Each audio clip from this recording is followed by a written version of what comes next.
नमस्कार. आपली 5 चक्र पूर्ण झाली आहेत. आज आपण 6व्या चक्राकडे जाणार आहोत. हे 6वं चक्र अतिशय इम्पॉर्टंट आहे. ह्याला थर्ड आय किंवा अजना चक्र असे म्हणतात.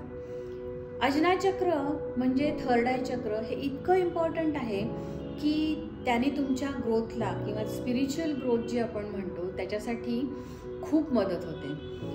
याचा सिम्बॉल कमळाच्या 2 पाकळ्या आहेत. कमळाच्या 2 पाकळ्या आपल्याला मनातील स्पष्टता आणि त्याचा कसा उपयोग करून घ्यायचा ह्यासाठी आणि तुमच्या ज्ञानासाठी ह्या 2 पाकळ्या दर्शवलेल्या आहेत. आता जेव्हा तुम्ही थर्ड आय चक्रावरती किंवा ह्याच्यावरती लक्ष केंद्रित करता, अजना चक्रावरती जेव्हा तुम्ही लक्ष केंद्रित करता त्यावेळेला तुमच्या खालील 5ही चक्र आपोआप अलाइन होतात आणि तुमचा स्पिरिच्युअल ग्रोथ होण्यास याची खूप मदत होते. तुम्हाला जर पुढच्या काही गोष्टी समजून घ्यायच्या असतील तर तुमचं आजना चक्र ॲक्टिव्ह होणं खूप इम्पॉर्टंट आहे.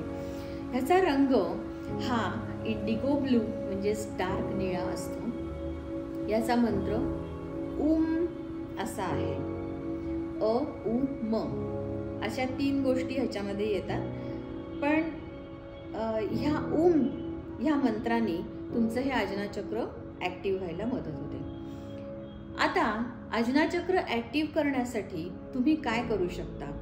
तर आजना चक्र जर तुम्हाला ॲक्टिव्ह करायचं असेल तर डोळ्याच्या 2 भुवयांच्या मध्ये, स्पेशली बायका जिथे टिकली लावतात त्या टिकलीची जागा म्हणजे त्या चक्राचं केंद्रबिंदू. ह्या ठिकाणी आपण जेव्हा टिकली लावतो की नाही, स्पेशली आज बायका जेव्हा टिकली लावतात तेव्हा आपण अशी ती प्रेस करतो. प्रेस केल्यानंतर ते आजना चक्रालाही आपण प्रेस करतो आणि ते ॲक्टिव्ह करण्यास मदत करतो. सो आपण रोज टिकली लावणं हे किती इम्पॉर्टंट आहे हे सगळ्या बायकांनी समजून घेतलं पाहिजे. त्याचबरोबर पुरुषांनाही मी असं सांगेन की रोज एक म्हणजे आपल्या हिंदू कल्चरमध्ये आपण गंध किंवा टिळा लावण्याची पद्धत आपल्यामध्ये आहे. किंवा तुम्ही कोणी स्पिरिच्युअल गुरु जर बघत असाल तर त्यांच्या कपाळावर कायम गंध किंवा टिळा असतो. तर तो हे चक्र ॲक्टिव्ह करण्यासाठी त्याचा खूप उपयोग होतो. म्हणून मी प्रत्येक व्यक्तीला असं सांगेन की तुम्ही पुरुषांनी असो किंवा स्त्रीनी असो टिकली लावायला किंवा गंध लावायला अजिबात विसरायचं नाही. याच्यानंतर ह्या गोष्टींमध्ये तुमचं अंडर ॲक्टिव्ह ओव्हर ॲक्टिव्ह असं काहीही नसतं. तुमचं आजना चक्र हे तुम्ही जेव्हा मेडिटेशन करतात त्या ओम ह्या उच्चाराने जेव्हा तुमचं तिथे लक्ष केंद्रित होतं त्यावेळेला ॲक्टिव्ह व्हायला मदत होते. समतोल राखायला आजना चक्राची मदत होते आणि त्यामुळे तुम्ही खूप छान प्रकारे तुमच्या ज्ञानात भर पाडू शकता. तुमच्या स्पष्टतेत, विचारांच्या स्पष्टतेत तुमच्या ग्रोथ होते. अशा प्रकारे तुम्ही आजना चक्र हे ॲक्टिव्ह करू शकता. आता हे चक्र ॲक्टिव्ह करण्यासाठी अजून काय करू शकता? तर तुम्ही जांभळी म्हणजे जांभळं असतात आपली, आता सीझन लवकरच येईल जांभळांचा, भरपूर जांभळं खा किंवा निळ्या रंगाचे वस्त्र परिधान करा. त्याने तुमचं ते आजना चक्र हील होण्यासाठी मदत होईल.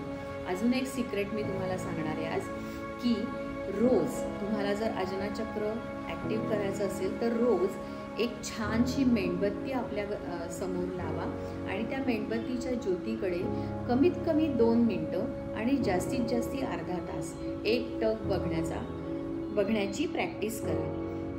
जर तुम्ही ही प्रॅक्टिस केली तर तुमचं आजना चक्र ॲक्टिव्ह होण्यासाठी नक्की मदत होणार आहे आणि तुमच्या स्पिरिच्युअल ग्रोथसाठीही मदत होणार आहे. मग तुम्हाला ना आपल्या अवतीभोवती काय घडतंय काय नाही याचा अजिबात तुम्हाला प्रॉब्लेमच येणार नाही याची गॅरंटी माझी.